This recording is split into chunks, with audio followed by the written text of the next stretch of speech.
Fala família da Só Futebol, firmeza? Família, eu tô aqui hoje pra gente falar de Brasileirão, né?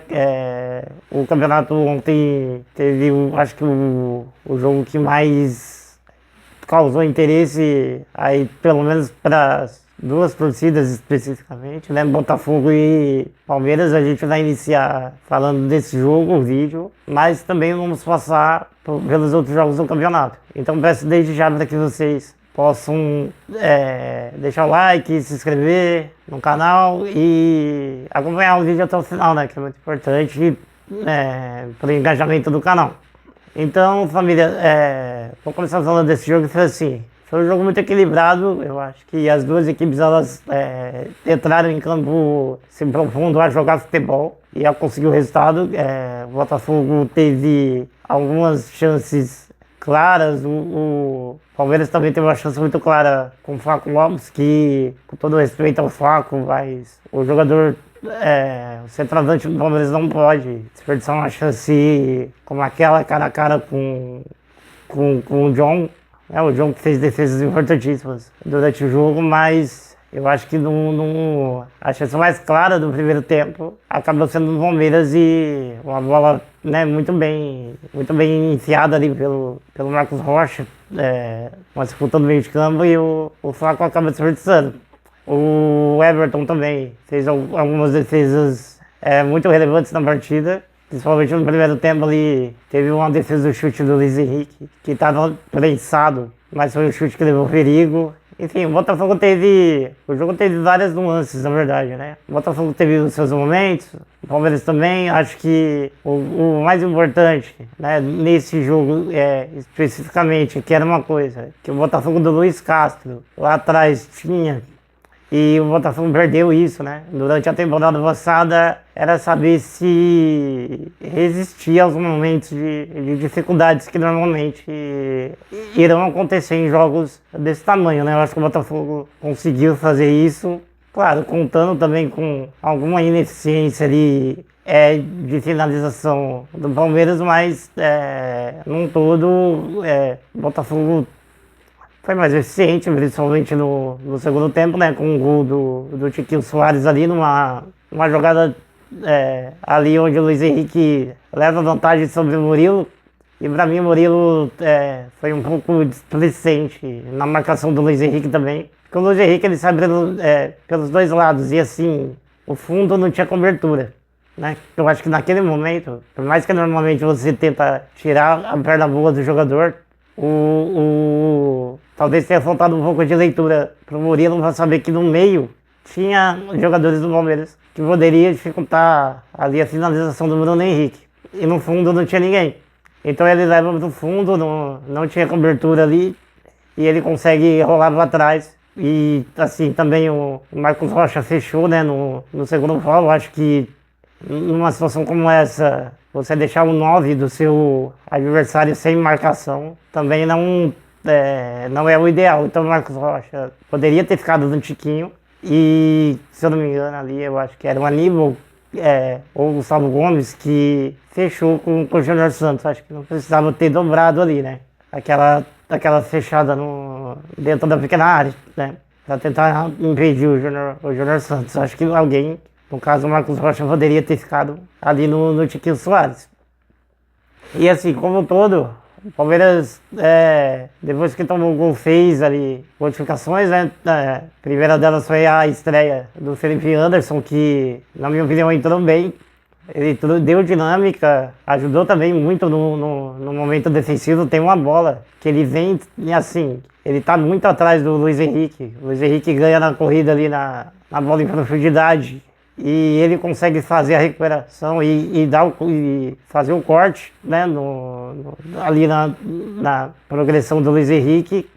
E, cara, no momento ofensivo ele tentou agregar, mas o Palmeiras já estava ali meio que na base da empurrância, né? Ali sem muita organização tática. O Estevão também precisa sair, porque leva uma pancada ali na ponta do pé, né? Que parece que fez com que ele virasse o tornozelo ali, fizesse uma torção. Uma torção, então aí entra o Maurício e logo depois o Abel também coloca o Caio Paulista, né, tirando o Veiga, né? O Veiga, quando o Felipe Anderson entra, ele vai fazer ali um papel de segundo volante, né?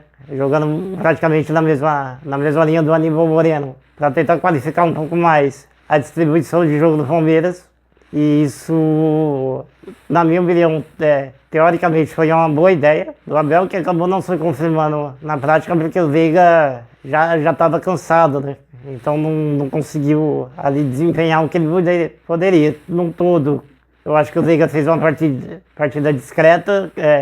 Eu acho que isso fez a diferença também durante o jogo. As principais peças do Palmeiras, né, Veiga, Estevão, enfim, tiveram uma atuação discreta, né, no jogo de ontem. E ao contrário das principais peças do Botafogo, que tiveram atuações muito importantes, o Marlon Freitas, o Tietê, o próprio Chiquinho, o Luiz Henrique, enfim, individualmente eles estavam numa noite melhor do que os principais jogadores, né, individualmente falando no Palmeiras. Então isso acabou fazendo a diferença no jogo como um todo. Coletivamente acho que o Palmeiras se portou razoavelmente bem, bem até, eu diria, acredito que tenha faltado ali, né, talvez a bola do Flaco entrar, enfim, com certeza era um jogo para mais gols pelo que as duas equipes criaram. Eu acho que poderia ter sido mais um 3-2, enfim, um jogo de muitos gols, mas teve muito volume. Um jogo muito interessante de se acompanhar pelos duelos individuais também. O Marcos Rocha, eu acho que sofreu muito com o Júnior Santos, né, defensivamente.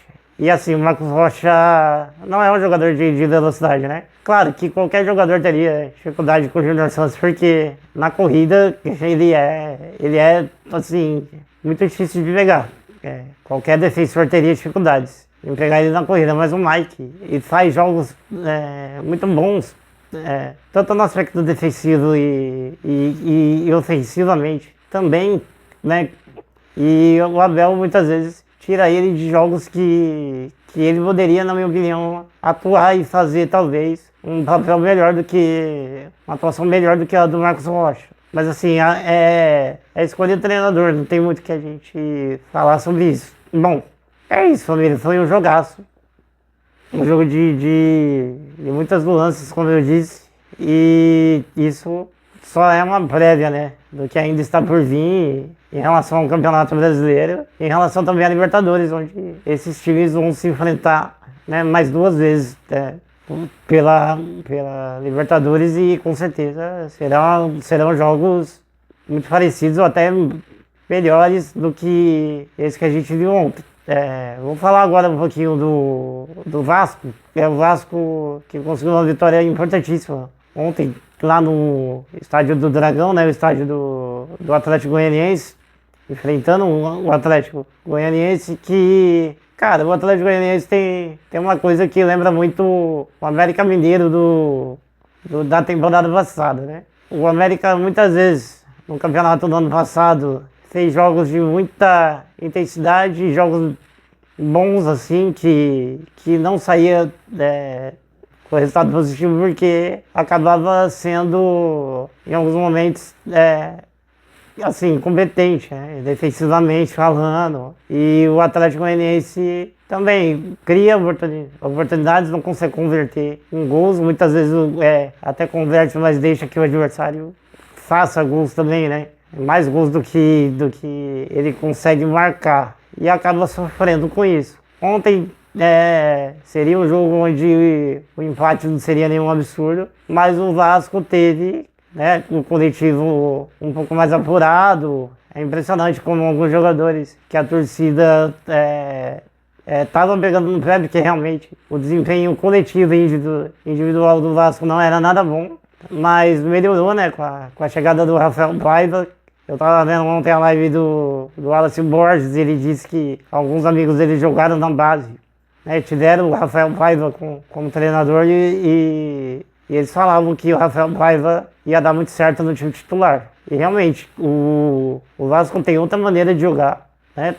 Com a bola, profundo o jogo muitas das vezes. E assim, esse aspecto coletivo melhor impactou de uma maneira incrível, individualmente, em relação a alguns jogadores. O David, o caso do próprio Praxedes, que ontem para mim fez um belo jogo.